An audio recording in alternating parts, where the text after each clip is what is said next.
Welcome back to The Ripple Effect, where we dive into the stories shaping our world, exploring their origins and the ripples they send across global politics, trade, and more. And today we woke up to just a whole host of headlines following Trump's inauguration. He seriously signed a lot of executive orders, a historic high. But for this episode, our third, with my colleague, Nick, we are turning to President Trump's inaugural address, where he reiterated his bold intentions to acquire the Panama Canal and rename it the Gulf of Mexico. Ideas he certainly floated before, but now he appears very determined to act on them. The Panama Canal is one of the most critical choke points in global trade, connecting the Atlantic and Pacific Oceans, with approximately 6% of global trade passing through there annually. This raises a lot of immediate questions. So, Nicholas, what is the crux of the issue? Well, I think there are a few things in play here. The first is that the rhetoric in the past has been that there's been issues with the Panama Canal. We're going to retake this, and in the outright inaugural address, commitment was made to do so. And subsequent to that, Panama started to respond with a series of inquiries and studies regarding companies involved in the operation of various parts of the Panama Canal. And so one of those specifically is CK Hutchinson. It's a very old Hong Kong-based conglomerate that's involved in the operation of critical infrastructure across several countries, Latin America, North America, Europe, mainland China, Southeast Asia, and very much a global company, right? And so I think that when Trump specifically says we gave the Panama Canal, so the history there, yeah, the U.S. built the Panama Canal, completed in 1914.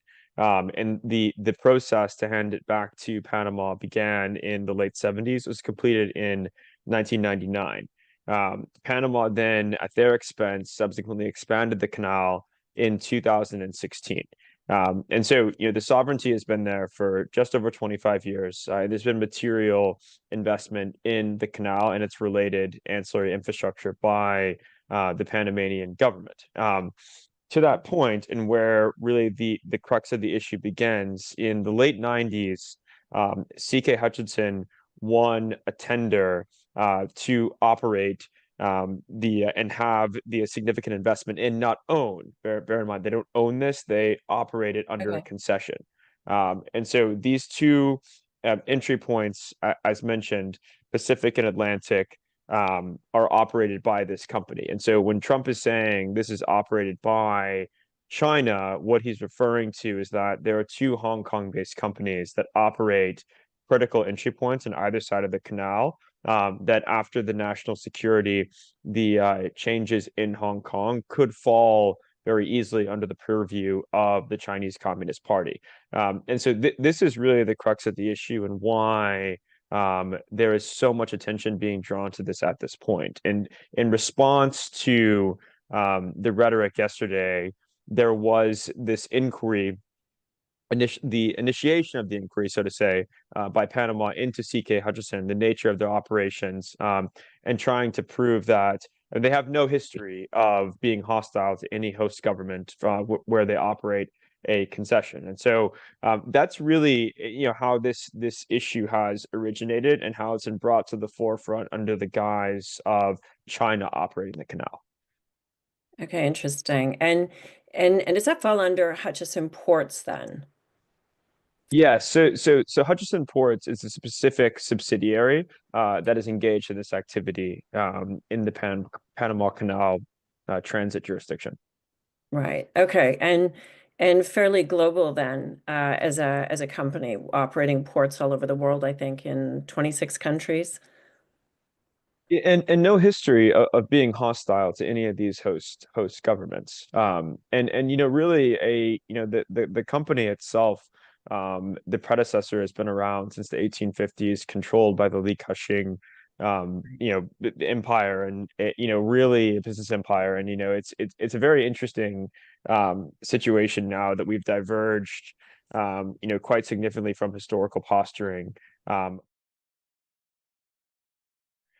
One of the bigger challenges here, and you really look at this in two parts, is one, when the canal was given back, and where the ripple effect really begins from a defense perspective, is around, there is a perpetual preferred treatment criteria associated with the treaty that governed the handover of the canal that provides for U.S. naval and associated military transit in the event that that is required, demanded, or deemed necessary at any juncture. And so the ripple effect here is that, from a defense perspective, what Trump is saying is that we have the two critical points of the canal that comprise most of the volume going through the canal being operated by a Hong Kong company that could fall under the purview of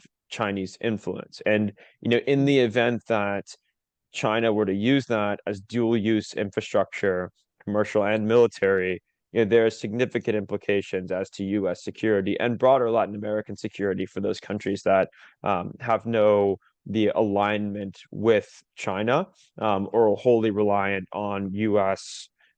Defense for bilateral security guarantees. And so, that's the defense angle. I think it's really quite complicated because, for where we are at present, this has not been a big focal point from a defense perspective because, the U.S. right now is engaged in supporting many activities that are quite far from the Panama Canal. So I think a lot of people are arguing that this is really a commercial issue, not a military issue. Right. Okay.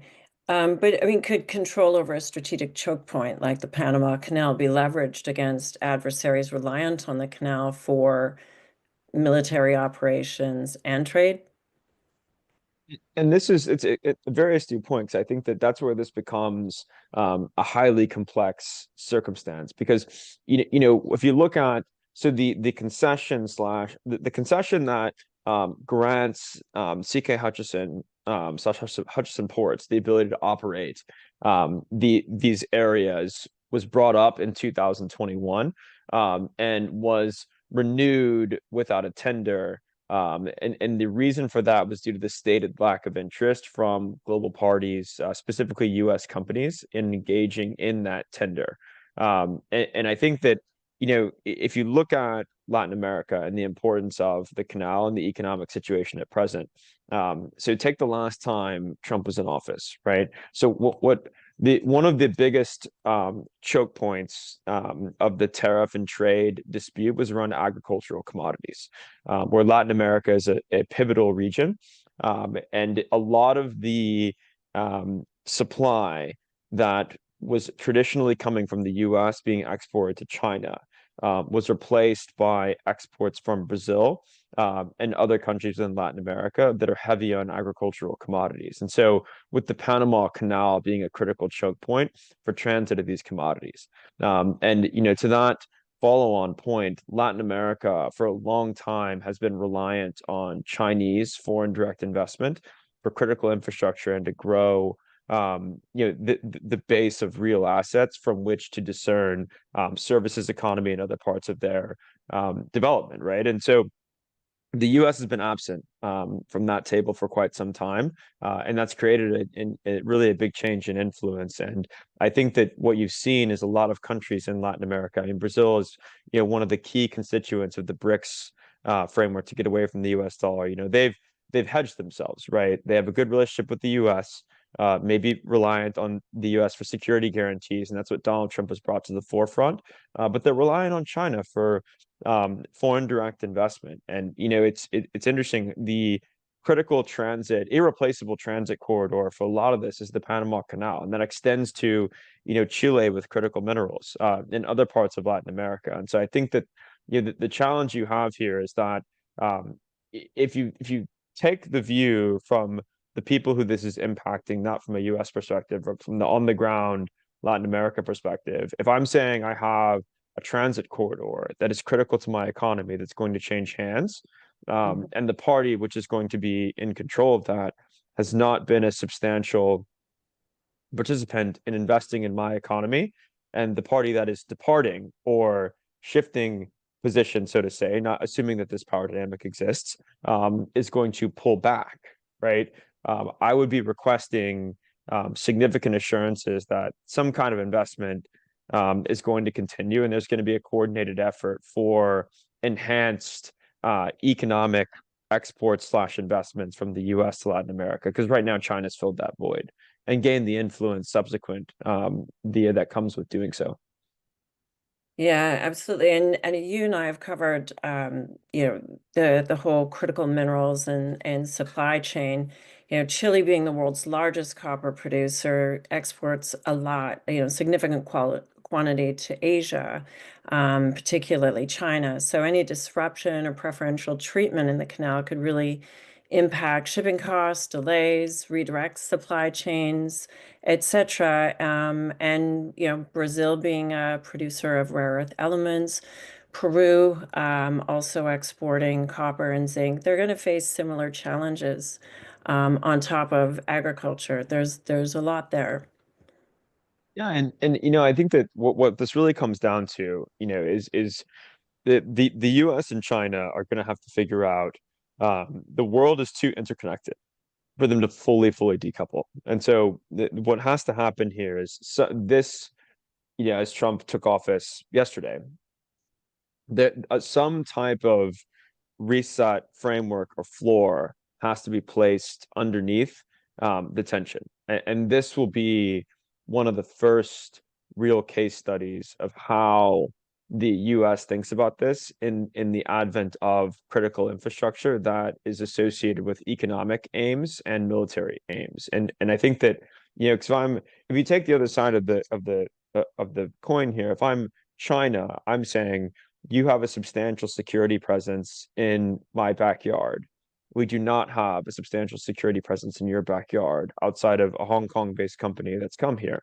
And not taking a position on this, but I think that to a certain degree, the US has to figure out there's not the case for China repurposing any type of company to serve military aims in this, vis-a-vis this Hong Kong, the change in security. But we don't know what that looks like on a projected basis if this rivalry intensifies. So I think that the concern is not unwarranted. The issue is that the implementation on the back end of this is going to be really critical because the US is not set up, nor has it done in a long time, these kind of state investment interventions to this degree that are non-military, right? Because what we're really talking about here, is a commercial thoroughfare with military implications that if it continues in its current fashion, hopefully will be able to continue being a critical transit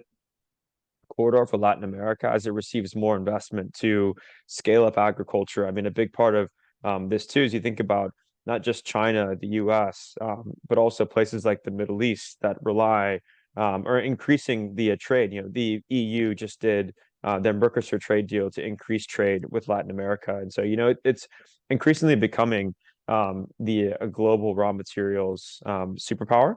And, this is a critical juncture. What happens at the canal for these nations and jurisdictions. So I think that a lot of the world is watching how this is going to be handled, and this is going to be a rhetoric that comes from the administration and is then implemented by private industry in the form of enhanced FDI, or if this is an outright state intervention issue, because that kind of remains to be seen.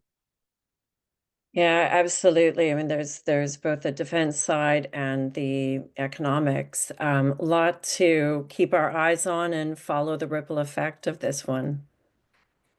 Yeah, and I think that what we'll see here over the next few weeks is really going to be, if there's going to be an American territorial expansion, how is this going to be implemented, and who is going to ensure that some kind of economic ties, whether it's the case of Panama here and serving as a critical economic pathway for Latin America, or for Greenland in becoming a resource superpower and benefiting the people of Greenland if those resources do come out of the ground or are found to be economically extractable.